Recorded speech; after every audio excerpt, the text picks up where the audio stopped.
Deux fois Thomas dans la Oui, liste. c'est normal. Il y a également mes collègues pour les questions qui se sont connectés. Et là, donc, on a les participants qui commencent à nous rejoindre. On va attendre quelques minutes.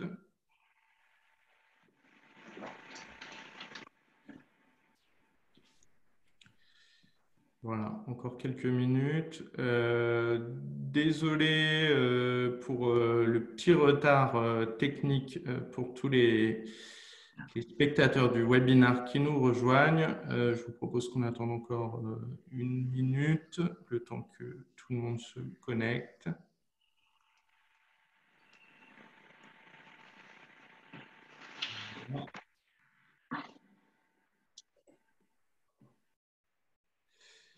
Très bien.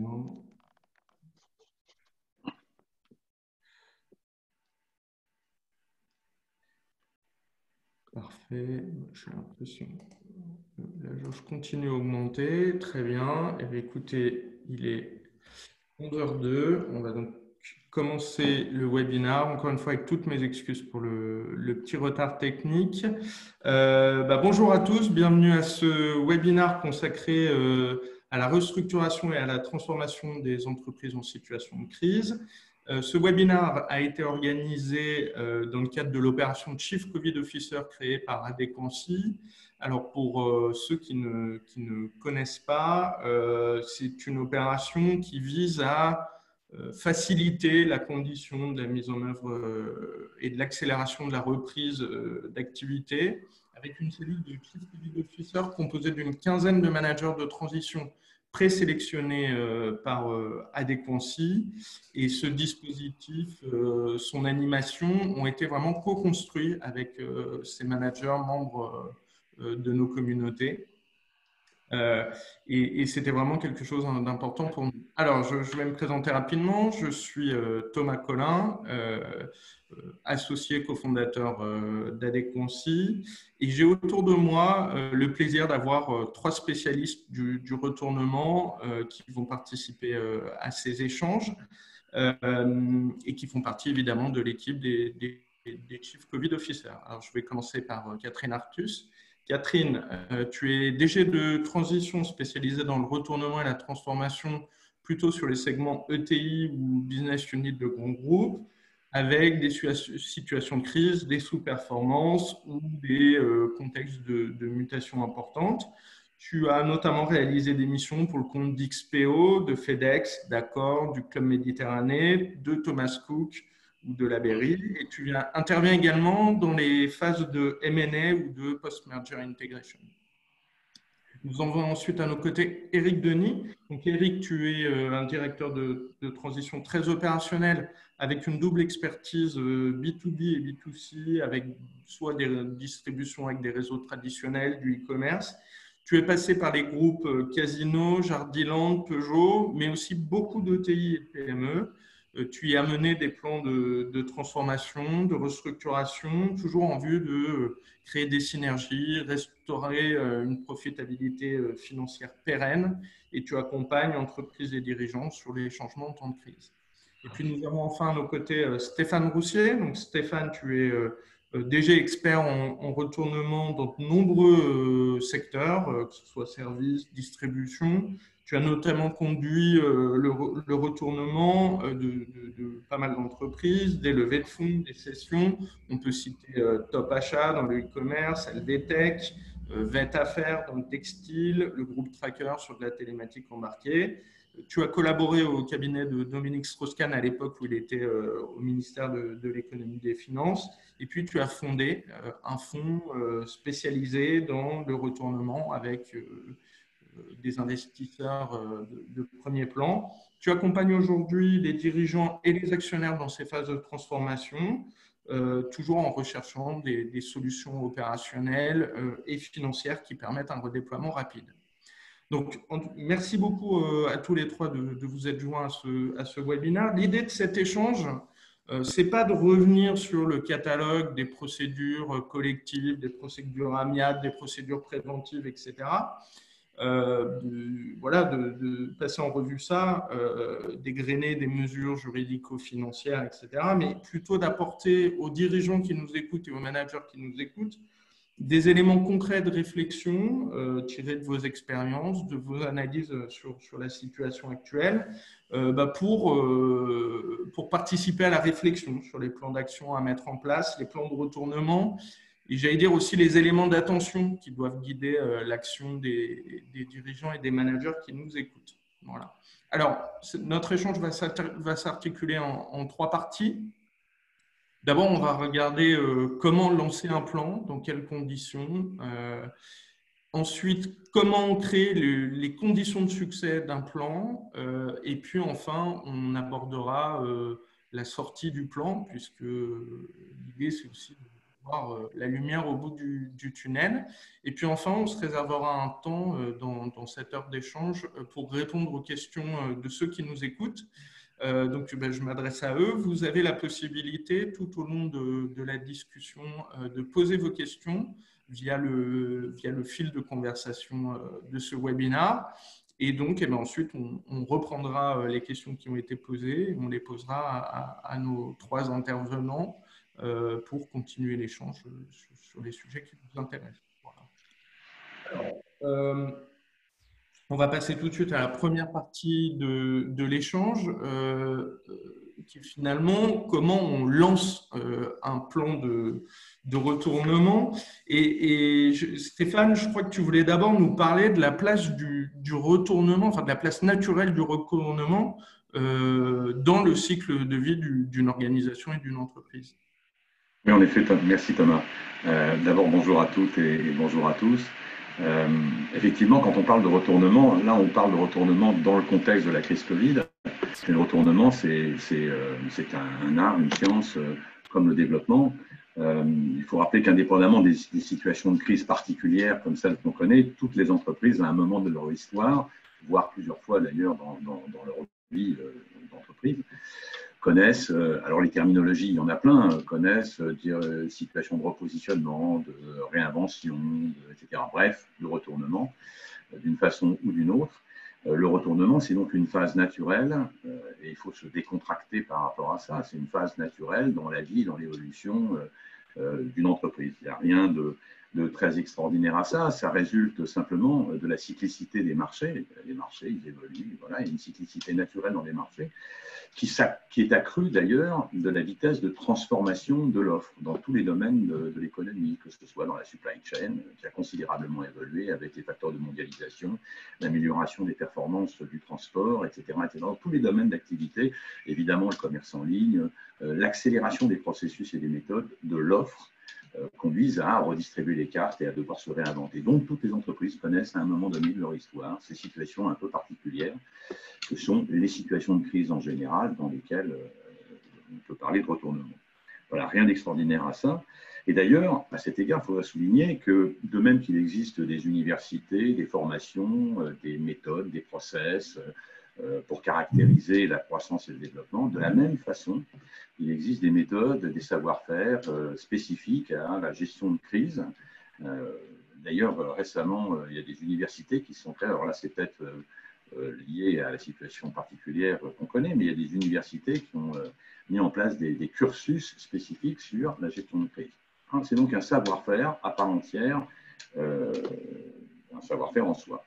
Et au plan psychologique, alors il y a souvent un problème psychologique parce que la gestion de crise, c'est un peu comme une maladie, quoi. C'est perçu comme une maladie, on n'est pas très fier, etc., etc. Et là, il faut aussi se décontracter parce que on est dans une situation qui est absolument naturelle. Il n'y a pas d'état d'âme à avoir à conduire une situation de gestion de crise, plus que si on conduisait une situation de business développement traditionnel. Il faut simplement réunir la bonne équipe, il faut maîtriser la méthode, ça c'est essentiel, et c'est une méthode qui est spécifique, on va en parler. Il faut avoir du sang-froid, mais il faut aussi avoir du sang-froid dans la croissance et dans le développement. Et puis, et là c'est la clé, il faut avoir la bonne équipe pour élaborer un plan de redressement et pour le conduire. Et comme les savoir-faire sont spécifiques et que le setup, l'état d'esprit est particulier aussi, il faut avoir simplement la bonne équipe pour le faire. Et d'ailleurs, je pense que c'est dans cette perspective et dans ce contexte-là qu'Adéquancy a élaboré l'offre Chief Covid Officer, parce que précisément, on est tendu très spécifique. Il faut peut-être contextualiser un tout petit peu le propos. La particularité de la situation, c'est qu'on n'est pas dans une crise endogène à l'entreprise. Une crise endogène, c'est quand une entreprise est malade dans un marché qui va bien, en résumé. Là, ce n'est pas le cas. On est dans une crise exogène, c'est-à-dire que c'est le marché qui est malade. Et donc, pour que l'entreprise se rétablisse, au-delà de tous les efforts qu'elle peut produire par elle-même, il va falloir aussi, et déjà d'ailleurs, que le marché se rétablisse. Et là, on n'est plus dans une problématique d'offre. Quand l'entreprise est malade, dans un marché qui va bien, on est dans une problématique d'offre. C'est l'offre de l'entreprise qui est décalée par rapport à la situation de marché, l'évolution du marché. Dans une crise exogène, ce n'est pas l'offre de l'entreprise, elle peut l'être. D'ailleurs, les entreprises qui étaient malades avant la crise sont encore plus malades maintenant, si tant est qu'elles existent encore. Dans une crise exogène, c'est le marché qui est malade. Il va falloir que le marché s'établisse. Et pour ce faire, parce qu'on est dans une problématique de demande et non pas dans une problématique d'offre, il va falloir que la demande, aussi bien d'ailleurs la consommation des ménages d'un côté pour les activités de retail ou automobile par exemple, que les investissements pour les entreprises, pour la partie industrie, se rétablissent. Et ça, c'est toute la question et probablement le grand point d'interrogation de la reprise en septembre. Merci Stéphane. Alors, effectivement, tu insistais sur le fait qu'il ne faut pas se sentir coupable pour lancer un plan de retournement. Eric, je crois que tu soulignes de ton côté que justement pour passer à l'acte du plan de retournement, encore ne faut-il pas être dans une forme de déni finalement? Bonjour à tous. Effectivement, Thomas, la difficulté de conduire un plan de sortie de crise ou de retournement est plus profonde pour les dirigeants qui sont à l'origine de cette création d'entreprise. Généralement, leur niveau d'affect est très élevé, ce qui est normal.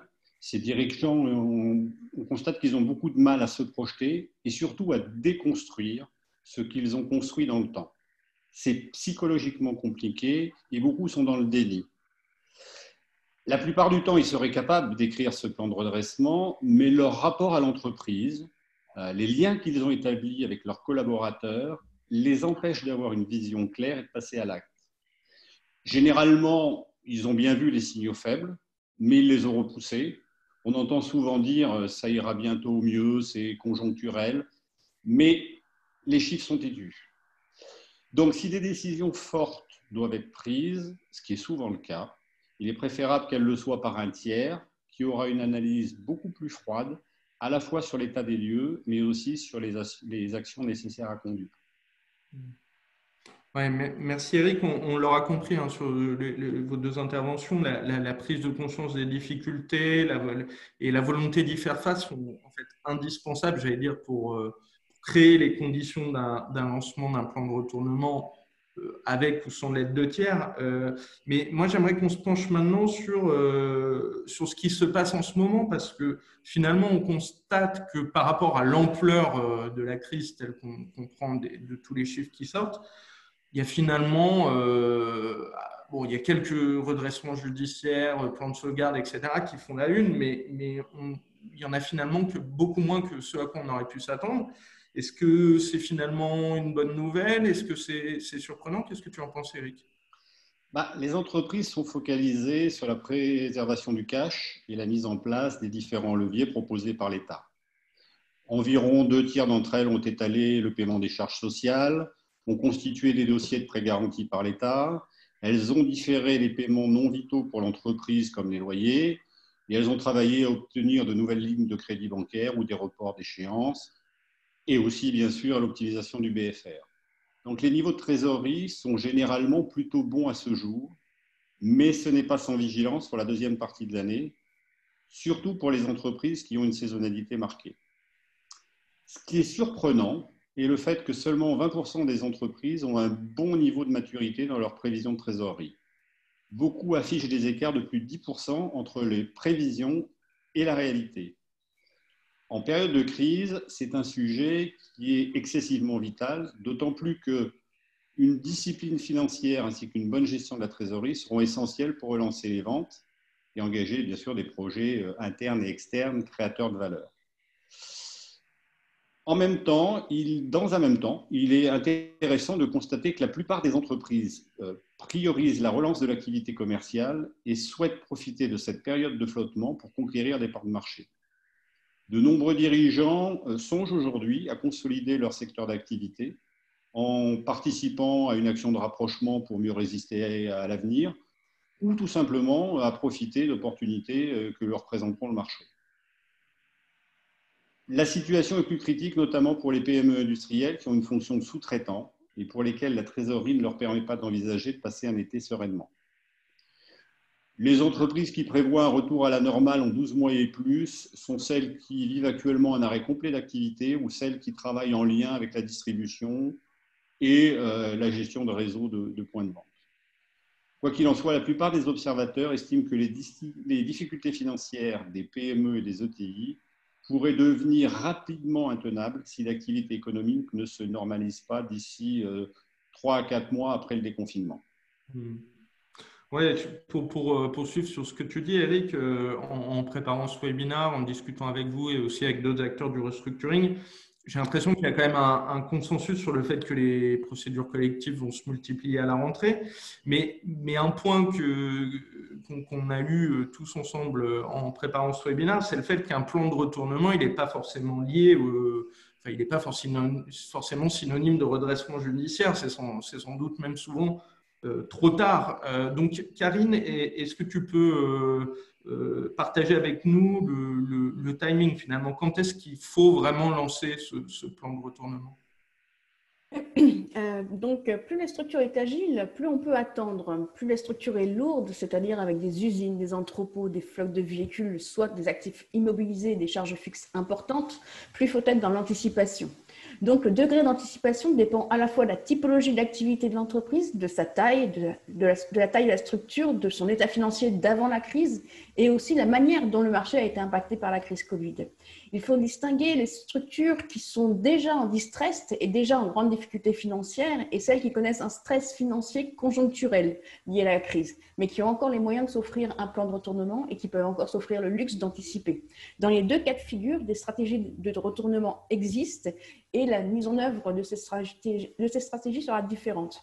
Idéalement, il faut lancer un plan avant d'arriver aux solutions de type de sauvegarde ou de procédure collective, car là, on entre dans les cadres beaucoup plus contraints où la liberté d'action est beaucoup plus limitée. Mais on ne le dit pas assez souvent. Déclencher au bon moment une mise sous procédure d'une structure peut être un bon moyen pour la sauver. Et là encore, ça implique de rester le chef d'orchestre de sa procédure et de savoir la maîtriser, donc anticiper sa mise sous procédure. Ainsi CEO, dont c'est le métier, rôder à gérer ses procédures et ses écosystèmes juridiques, peuvent vous y aider. C'est là que le tiers peut avoir un intérêt.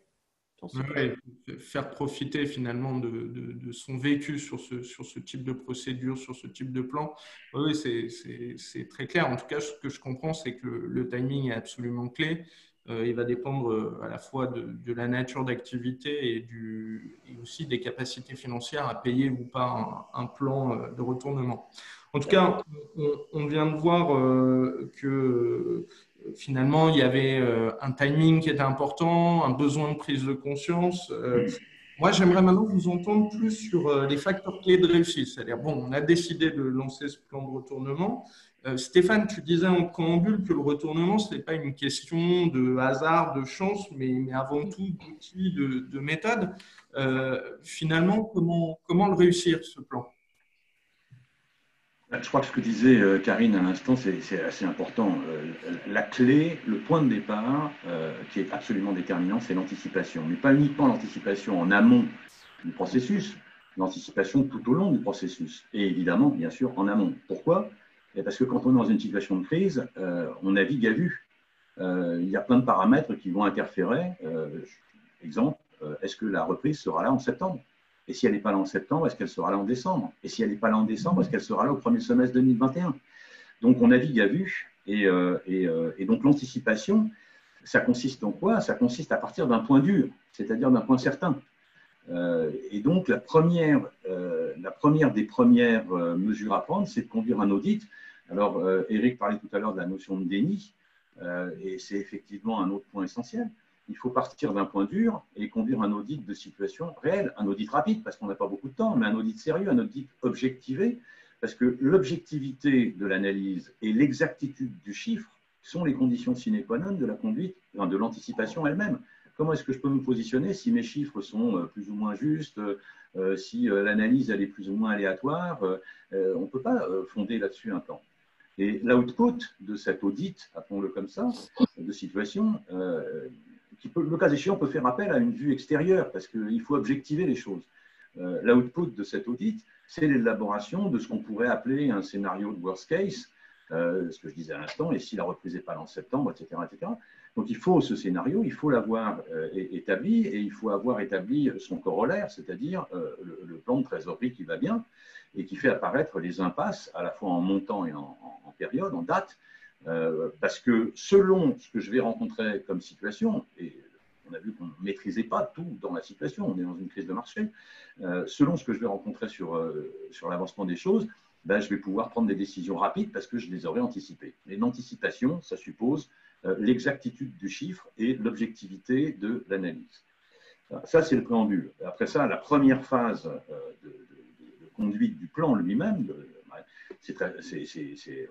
on entend souvent dire, c'est pas facile à faire, mais on entend souvent dire, il y a deux fourches codines, enfin, il y a une fourche codine, voilà, il faut passer entre l'optimisation du cash, qui est évidemment déterminante, et le retour à un cash flow positif le plus rapidement possible. L'indice de performance de l'optimisation du cash, ben, c'est évidemment la trésorerie, ce qui veut dire qu'il faut avoir une gestion de trésorerie ongoing. C'est pas se donner rendez-vous tous les 2 mois pour faire une situation de la trésorerie, c'est vraiment une gestion de la trésorerie. Et là, ça fait appel à des notions qui sont celles de la business intelligence pour la partie trésorerie. Et puis, pour ce qui est de l'amélioration du cash flow, qui est une condition sine qua non de la reprise d'activité, enfin du redéploiement, on va l'évoquer, l'indice de performance, c'est l'excédent brut d'exploitation, c'est le BE. Comment est-ce que ma boutique, elle évolue, mon entreprise évolue au fil de l'eau, parce que j'ai anticipé les bonnes décisions et qu'en fonction des situations, je peux appuyer sur les bons boutons. Donc voilà, les fourches codines de la gestion de la toute première phase, c'est le cash d'un côté, le cash flow de l'autre, parce que c'est pas compliqué, enfin, c'est évident de comprendre que on ne peut même pas envisager un retour à une exploitation normale, je ne parlerai pas de normatif, mais normale, si je suis parvenu à une situation d'autofinancement à minima. Voilà. Donc, il faut que je revienne très vite, le plus rapidement possible à cette situation de cash flow positif. Alors, pour ce faire, que ce soit sur le plan de la trésorerie ou sur le plan du cash flow, il y a plein de méthodes, plein d'astuces, plein d'outils, de trucs et astuces qui existent. Et là, c'est toute l'expertise du management de gestion de crise que de les mettre en œuvre. Oui, merci. Merci Stéphane. Donc, toi, effectivement, tu soulignes évidemment, j'allais dire, l'importance de la dimension financière du plan. Karine, toi, de ton côté, tu as choisi d'insister sur la dimension opérationnelle et notamment l'ajustement en permanence des opérations et des ressources par rapport à une demande effective. Tout à fait. Dans la situation actuelle de crise sanitaire mondiale, les entreprises font face à des risques immédiats et de plusieurs natures. Des risques pour les personnels, des risques sur les revenus, des risques d'approvisionnement. Sur le plan des opérations et de la supply chain, la crise Covid-19 a des effets directs, à la fois sur les marchés des clients, mais aussi des fournisseurs, puisqu'il existe des arbitrages immédiats sur la gestion des ressources, tant internes qu'externes. Pour les entreprises ayant conservé une activité pendant le confinement, il s'agissait plutôt d'adapter au quotidien les volumes et les ressources à l'activité réelle de l'entreprise pour conserver le meilleur taux de productivité et adapter les niveaux de service.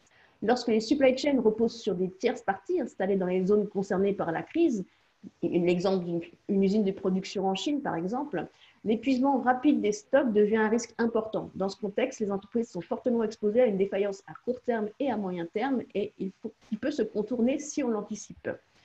Par exemple, pour un acteur majeur de production de matériel informatique que j'accompagne, l'usine de production était à Wuhan, le berceau de la crise Covid.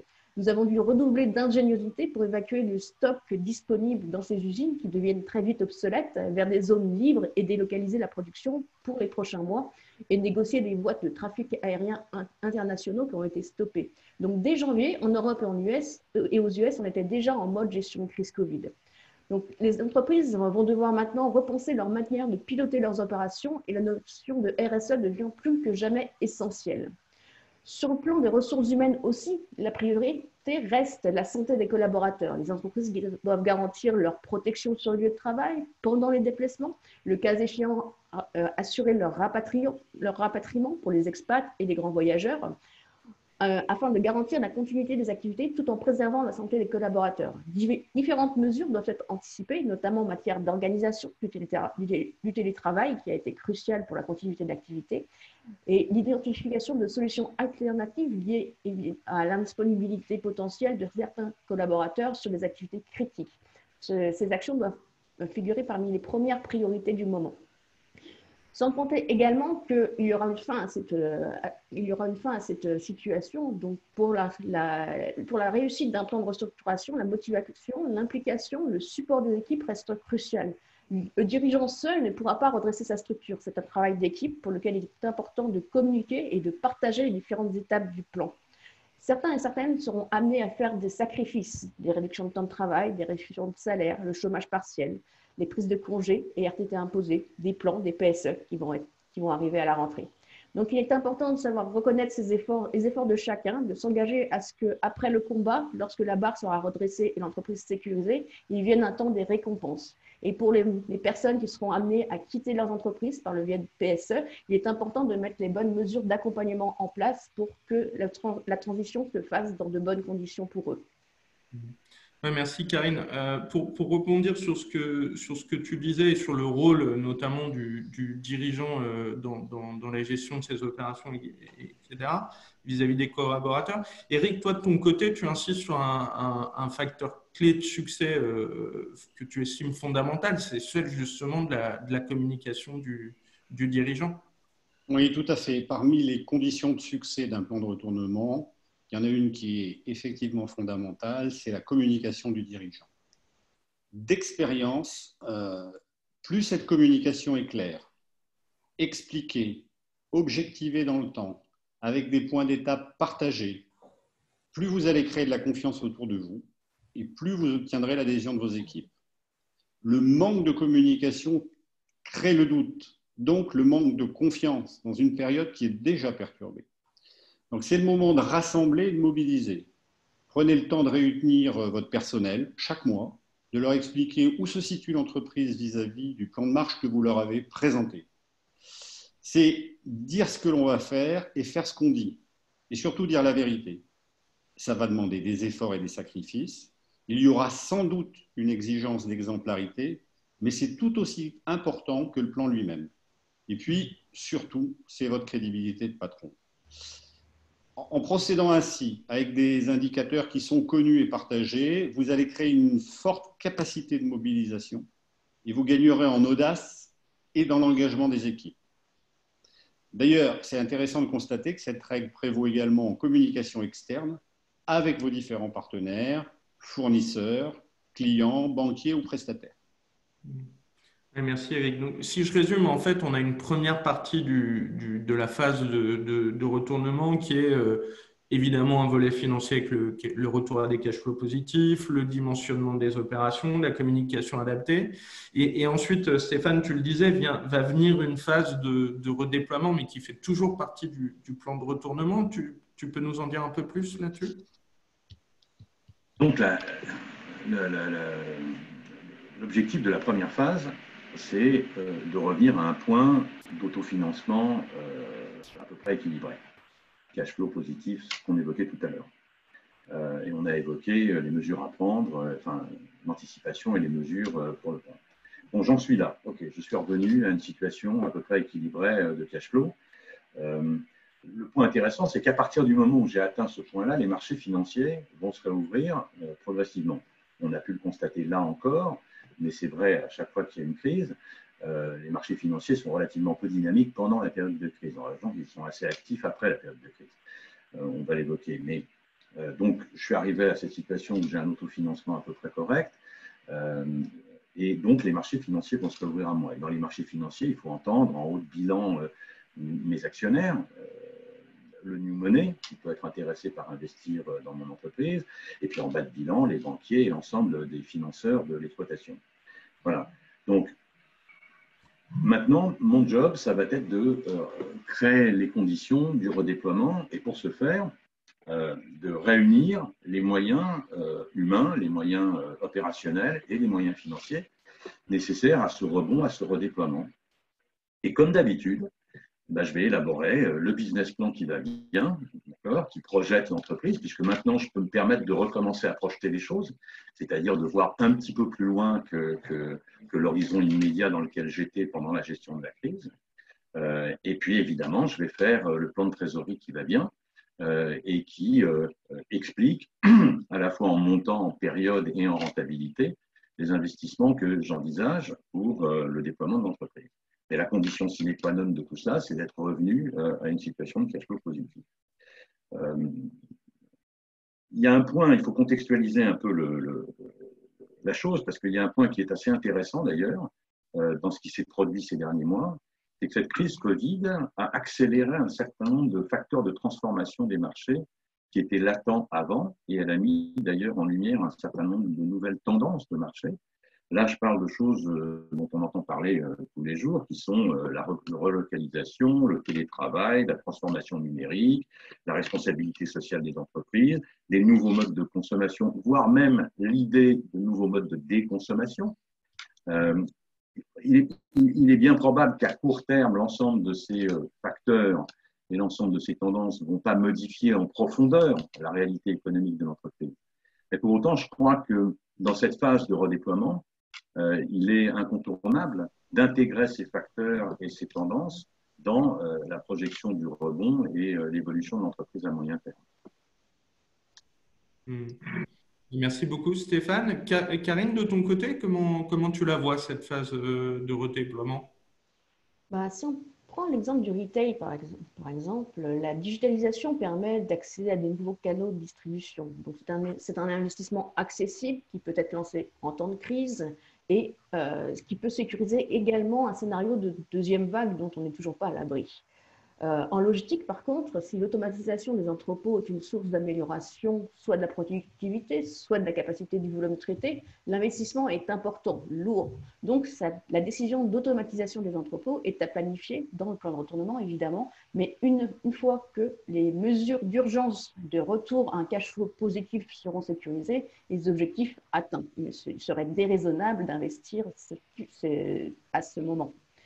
Néanmoins, un plan de retournement efficace doit agir sur l'augmentation des volumes de vente, sur la rentabilité des services et des opérations, sur la réduction des coûts, sur l'optimisation des processus et se focaliser sur le retour au plus tôt au seuil de rentabilité d'entreprise. Ça peut passer par la fermeture d'un site de production ou la vente d'un actif. Une crise est aussi un excellent moyen pour une entreprise de se réinventer ou de se recentrer sur son cœur de marché. Ouais, merci beaucoup. Et Eric, de ton côté, en préparant ce webinaire, tu nous disais que finalement, le retournement, ce n'est pas une mesure magique, clé qui va tout changer, mais, enfin, parce que quelque part, sinon, on l'aurait déjà fait, mais plutôt un ensemble de mesures à tous les niveaux qui, grandes ou petites, finissent par créer une dynamique positive de ce retournement. Oui, Thomas, le redressement d'une entreprise devra bien sûr répondre à des questions organisationnelles, digitales, on a beaucoup parlé du télétravail, et financières. C'est le travail que mènent beaucoup de compagnies en ce moment. Mais sécuriser un redressement passe par un ensemble de mesures. Certaines de ces mesures ne seront peut-être pas d'ailleurs très spectaculaires, mais mises bout à bout, elles forment un socle qui fait qu'à la fin, l'entreprise est plus solide dans son plan de marche et confiante en la sortie de crise. Ensuite, comme le disait Karine, la crise va être une formidable opportunité de se poser les bonnes questions. Des questions que l'on ne se serait pas posées forcément par ailleurs. Une entreprise n'est jamais aussi forte que sur son cœur de métier. Alors, ça ne veut pas dire qu'il faut se recentrer que sur son cœur de métier. Ça veut dire faisons bien ce que nous savons faire et là où nos clients nous attendent.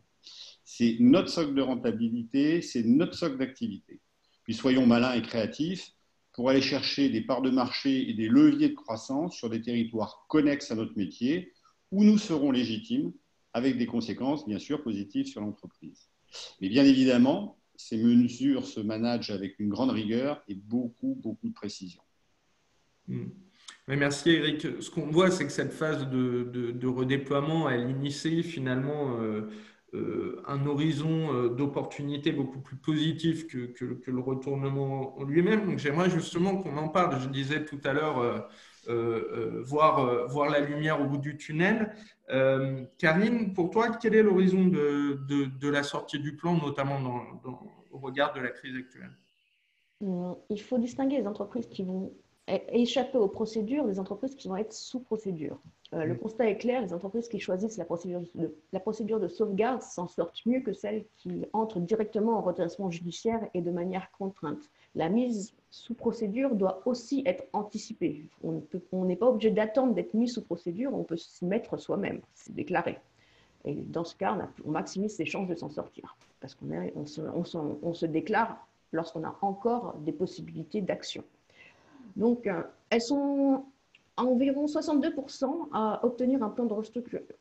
Celles qui entrent en procédure de sauvegarde sont à environ 62% à obtenir un plan de restructuration de leur dette, contre 27% seulement pour celles qui auront opté pour un redressement judiciaire. Et cet écart de 35% peut avoir plusieurs explications.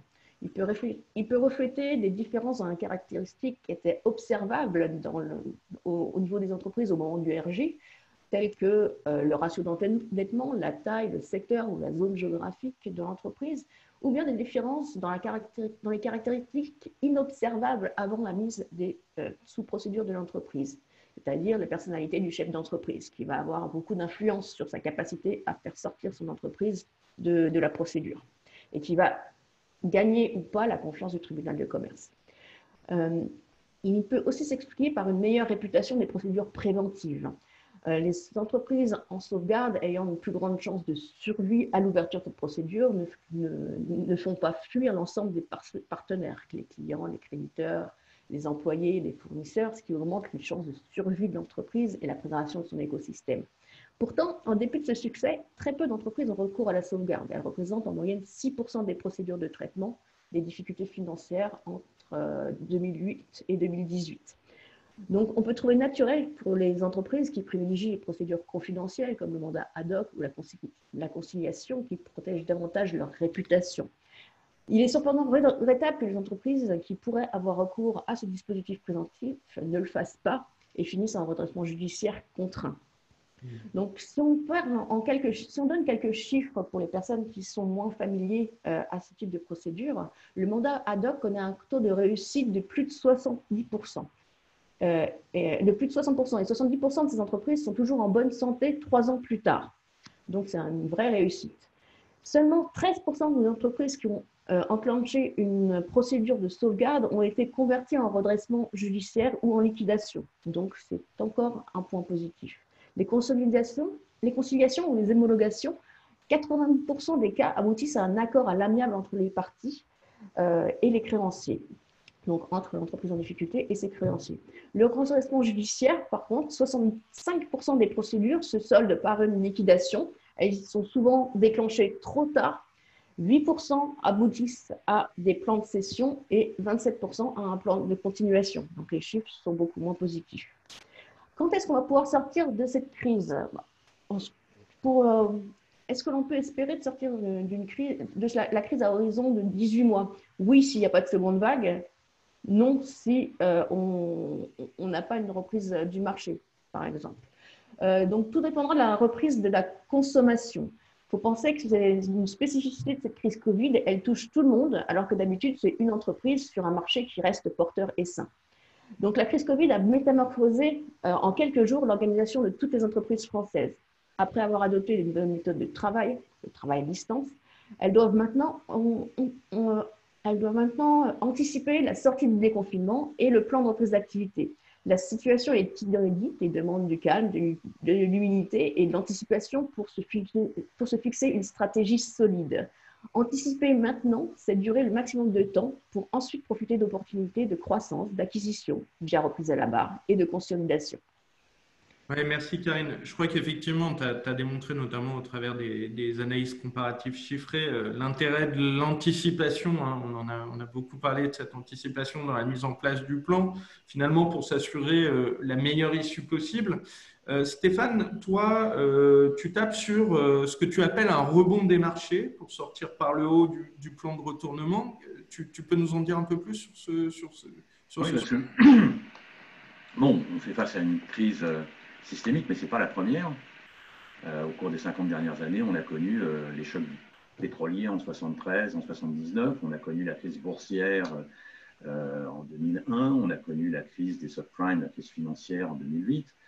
Donc, on a pas mal de visibilité dans le rétroviseur. Et quand on analyse un petit peu ces situations, on se rend bien compte qu'à chaque compression des marchés, et là je parle aussi bien des marchés économiques, de l'économie réelle, que des marchés financiers, spéculatifs, à chaque fois qu'il y a une compression forte des marchés, il y a derrière un rebond qui en général est proportionné.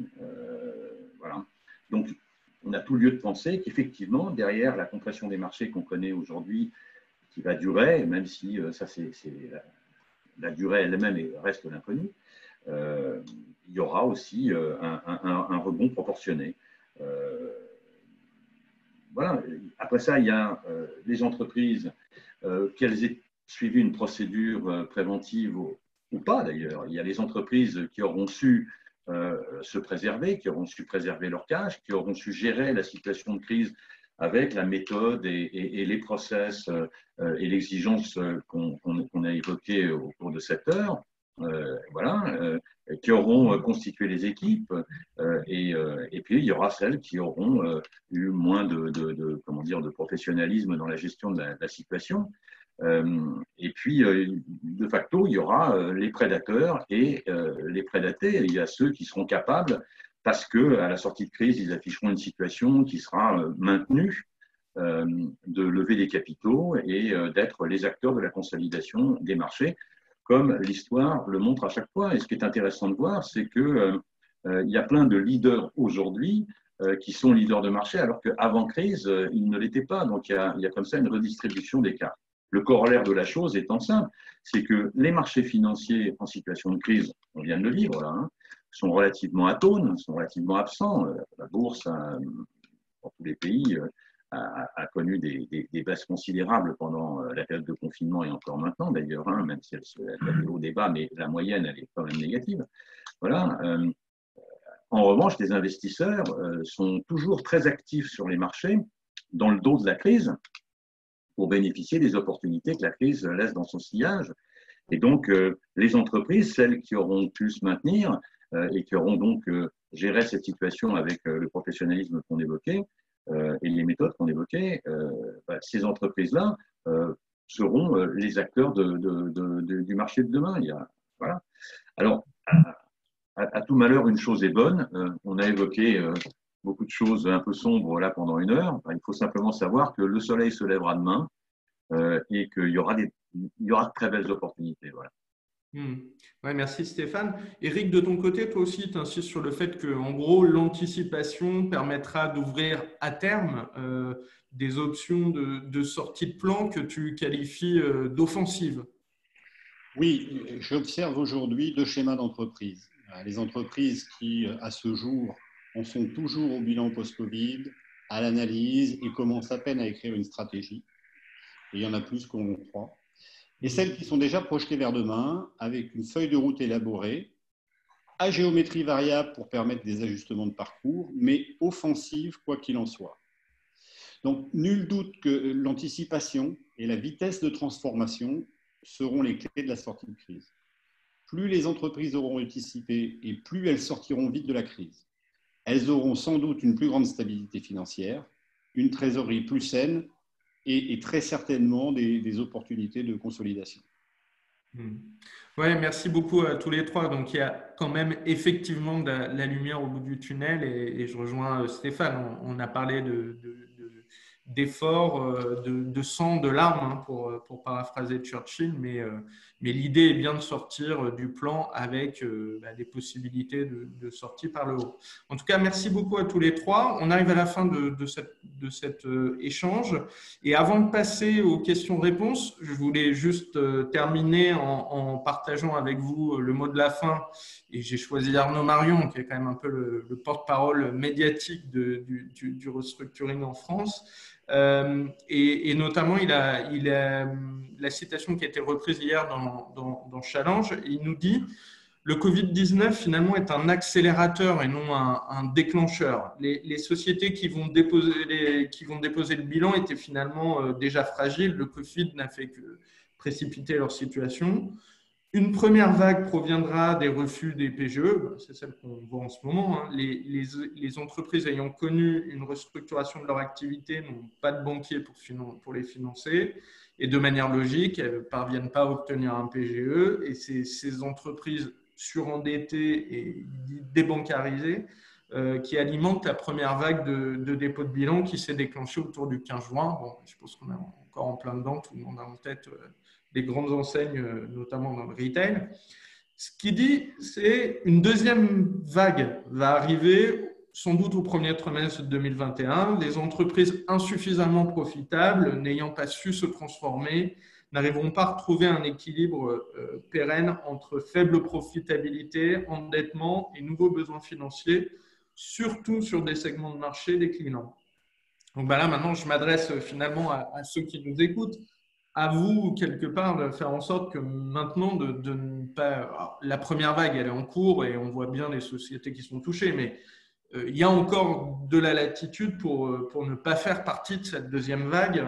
Et notre conviction, je pense, à tous au sein d'Adéquancy et des CCO, c'est que cela doit amener dès maintenant à lancer des plans d'action qui soient des plans de retournement, des plans de transformation. Voilà. En tout cas, Karine, Eric, Stéphane et tous les autres CCO sélectionnés par Adéquancy sont là vraiment pour vous aider.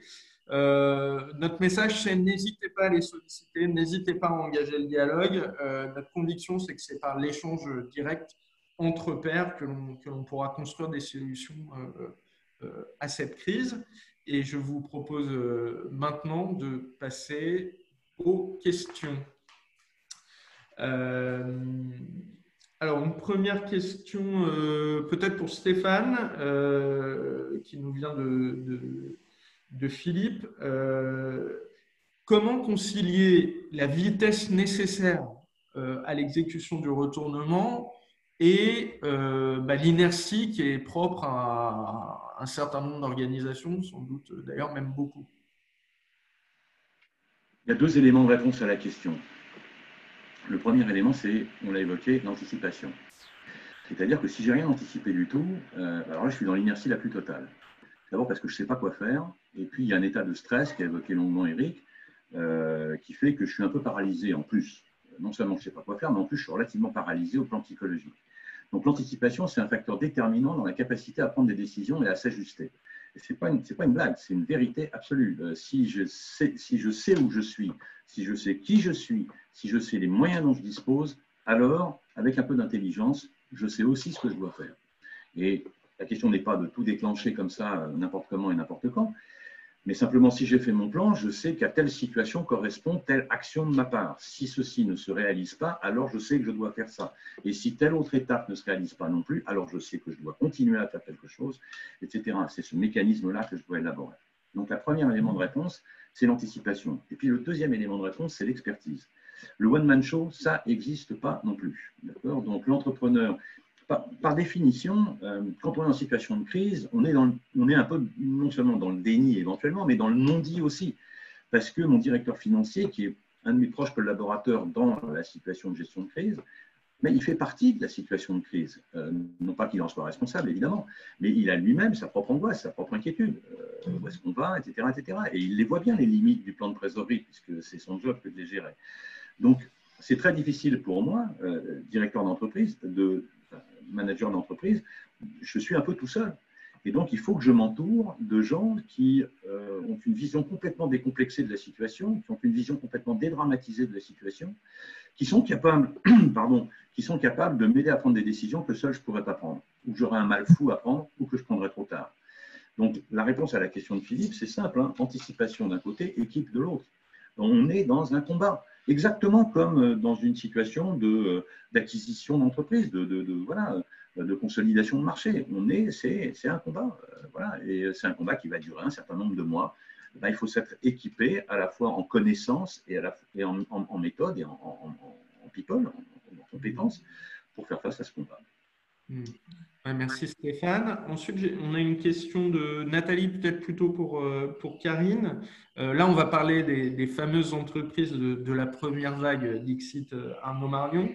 Nathalie nous dit finalement comment trouver des solutions de financement si on n'a pas obtenu le PGE. Quelles sont pour toi les pistes aujourd'hui, Karine? Alors, pour les entreprises qui n'ont pas obtenu le PGE, il est important de se mettre sous procédure le plus tôt possible. Ensuite, d'analyser quel est le niveau de criticité de ce manque de trésorerie. Donc, évidemment, plus on va avoir de créanciers diverses et variées, plus on va avoir des difficultés à obtenir des reports d'échéance. Mais la mise sous procédure va permettre de préserver l'entreprise et d'aller chercher des solutions auprès des créanciers, des solutions d'étalement de la dette. Et ensuite, il y a des experts qui vont chercher avec vous des solutions pour vous accompagner à trouver des solutions bancaires ou des solutions de refinancement sur le marché via des investisseurs spécialisés dans ce domaine d'activité. Évidemment, plus l'entreprise est fragilisée, petite, attendue, plus ce sera compliqué de trouver une possibilité d'étalement de la dette. Mais c'est possible. C'est possible, ce sera une capacité, ce sera une durée de plan différent, ce sera un effort avec les tribunaux de commerce différents. Il va y avoir une mise sous procédure longue, un combat à mener, un courage à avoir pour le manager qui va devoir se présenter devant un tribunal. Et là encore, il faut qu'il soit accompagné par un expert de restructuration de la dette. Ouais, merci Karine. Stéphane, tu veux éventuellement juste, un mot sur en plus de ce que disait Karine là, il faut simplement savoir que les amendements du 25 mars qui ont été apportés aux lois qui prévalent sur les procédures collectives, sur les procédures de prévention, donnent des moyens étendus à l'administrateur dans le cadre de conciliation. Et donc la conciliation devient un outil. La conciliation qui jusqu'à présent était un outil, comme son nom l'indique, de rencontre et d'essayer de trouver une plateforme d'intérêt commun. Là, ça devient un outil de pression. Le conciliateur, aujourd'hui, il a les moyens de pouvoir contraindre, alors qu'il ne les avait pas jusqu'au 25 mars dernier. Donc, effectivement, les procédures sont, sans aller jusqu'à la sauvegarde nécessairement, mais l'ensemble des procédures de prévention sont des outils absolument intéressants. Et de la même façon qu'il ne faut pas avoir d'état d'âme dans la mise en œuvre d'un plan de redressement, il ne faut surtout pas avoir d'état d'âme dans l'ouverture d'une procédure. Non, il ne faut pas en avoir honte, en fait. Ça fait partie de la vie. C'est bien de faire ça. C'est bien, c'est parfois le dernier moyen de préserver l'actif de l'entreprise. Et trop souvent, le dirigeant est seul et n'ose pas le faire. Ouais. Alors après, j'avais une question peut-être qui s'adresse plutôt à Eric sur comment finalement concilier la profondeur du carnet de commandes et la justesse de la prévision de la trésorerie à court moyen terme et comment on communique aussi auprès des actionnaires. Et ça, bon, je pense que Eric, dans le retail, tu as dû voir, des prévisions de plus ou moins bonne qualité. Comment on gère ça? La réponse à cette question est assez proche que celle que donnait Stéphane tout à l'heure sur la vitesse d'exécution au retournement. En fait, on doit bâtir plusieurs scénarios, dont un worst case, disant dans mon carnet de commandes, qu'est-ce qui est sécurisé? Alors ça demande un espèce d'inventaire. Qu'est-ce qui est sécurisé? Qu'est-ce qui ne l'est pas? Et en fonction de ça, on peut faire plusieurs hypothèses. Et de ces hypothèses vont du worst case jusqu'au best case déboucher sur la prévision de trésorerie. Il n'y a pas d'autre moyen. C'est pratiquement du quotidien, mais il faut pouvoir avoir connaissance de la sécurisation du carnet de commandes et puis, en fonction de ça, établir des plans. La communication vis-à-vis des actionnaires, pour moi, il n'y a pas d'autre choix que d'être transparent. C'est votre responsabilité de dirigeant, c'est votre crédibilité aussi de dirigeant. Alors, par ailleurs, les actionnaires détestent tous les sujets anxiogènes. Et donc, à chacun des sujets qui sera abordé, et surtout lorsque ce sont des sujets difficiles, il nous appartient, en tant que dirigeants, d'y apporter des réponses. Et si cette réponse ne s'avère pas dans le temps, comme disait Stéphane tout à l'heure, on a un plan B, on a un plan C, de manière à montrer que l'on maîtrise la situation. Et en fait, un actionnaire, il peut comprendre, surtout dans le cas de crise exogène que nous traversons, qu'un dirigeant n'a pas une vision forcément à l'interne. Il peut comprendre que ça vient impacter l'entreprise sur des résultats négatifs. Par contre, il ne comprendrait pas qu'un dirigeant ne maîtrise pas ses leviers et ne maîtrise pas son plan d'action. À partir du moment où vous pilotez votre entreprise, à partir du moment où vous maîtrisez, où vous avez anticipé, mais on tourne toujours, la boucle est bouclée, les différents scénarios en étant prudent dans les différents chiffres que l'on annonce et que l'on va réaliser, eh bien, forcément, vous montrez que vous maîtrisez la situation, donc vous êtes un patron dans votre entreprise et ça rassure les actionnaires. Et puis par ailleurs, les actionnaires ne sont pas forcément que des censeurs. Il y a quand même un échange qui se crée avec eux. Il faut expliquer les choses, parfois comme avec les collaborateurs. Expliquer davantage, expliquer pourquoi, quelles sont les options que l'on a choisies. Et en fonction de ces options, bien évidemment, on aura des comptes à rendre. Mais si le plan est bien élaboré, s'il est bien anticipé, généralement, ça se passe plutôt bien. La clé reste la communication, en fait. Il faut communiquer avec son actionnaire, comme avec ses collaborateurs, comme avec ses fournisseurs. En B2C, ça ne marche pas, mais en B2B, il est très facile de communiquer avec ses clients pour essayer d'ajuster au quotidien ce volume d'affaires qu'il prévoit de nous confier. Et ça permet aussi de sécuriser notre volume d'affaires.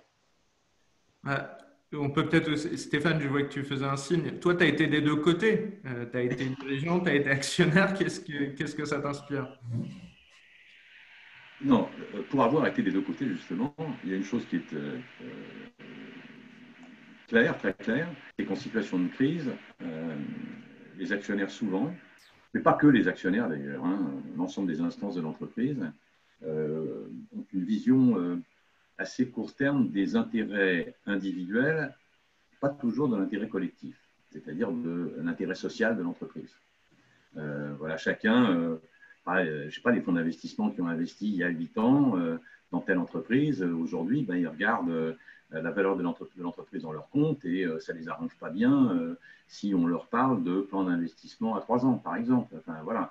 Donc, en situation de crise, la vision d'analyse, elle se raccourcit drôlement et on est plutôt en train de considérer des intérêts partisans, mais c'est normal, il n'y a pas de mal à ça, plutôt que l'intérêt social de l'entreprise. C'est là où le Chief Covid Officer, à cas échéant, a un intérêt. C'est d'une certaine façon, c'est l'administrateur indépendant. C'est le type qui a un regard extérieur et dont la seule préoccupation est l'intérêt social de l'entreprise et pas l'intérêt partisan de tel ou tel acteur de l'entreprise ou partenaire de l'entreprise.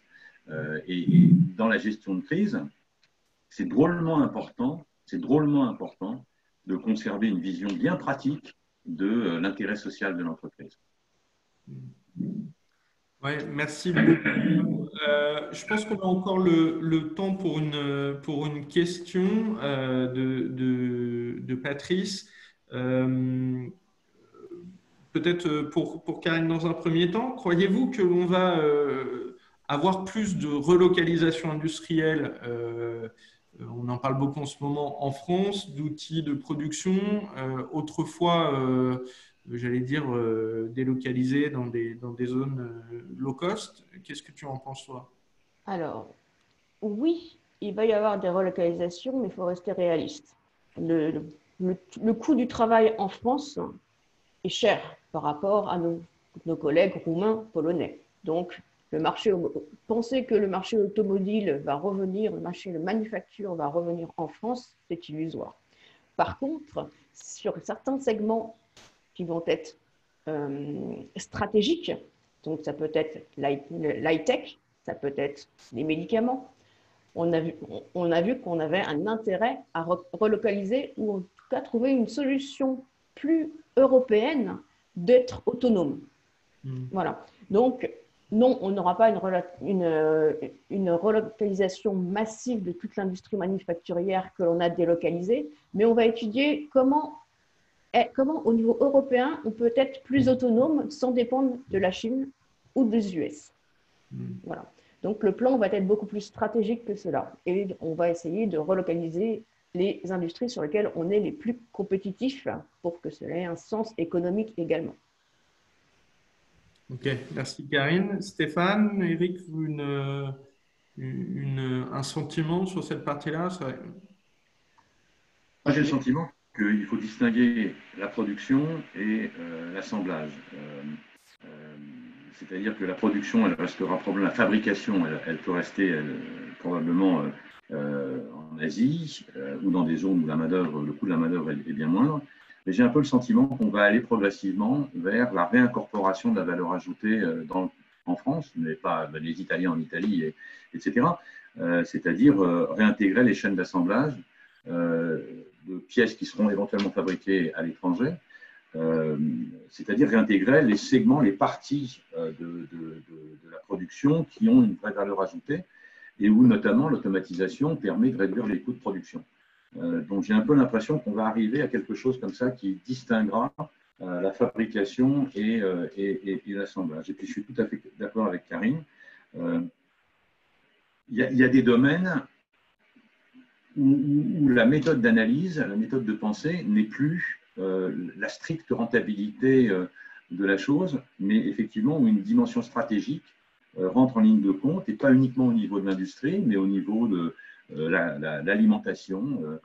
Est-ce que c'est pas mieux finalement, quitte à payer un peu plus cher, de consommer des carottes qui ont poussé en France que des carottes qu'on fait venir voilà, et qui ont une charge de CO2 parce qu'elles ont pris l'avion, etc., etc. Donc il y a tout un tas de réflexions et cette maturité sociale, elle est là, la crise Covid l'a accélérée. Et donc je pense qu'effectivement, on verra évoluer assez rapidement la relation internationale. Oui. Ok. Écoutez, merci beaucoup. Il est midi passé de quelques minutes. L'heure pour nous donc de finir ce webinaire. J'encourage tous ceux qui nous écoutent à continuer la conversation sur community@adeconci.com et on transmettra évidemment les sujets à Karine, Eric et Stéphane. Encore merci à vous trois d'avoir pris du temps pour préparer ce webinaire et échanger ce matin avec nous. Et puis, je donne rendez-vous cet après-midi à ceux qui le souhaitent pour un webinaire à 14 h consacré à la digitalisation. Voilà. Merci beaucoup et bonne journée à tous. Merci Thomas. Merci à tous. À tous. Au revoir. Au revoir.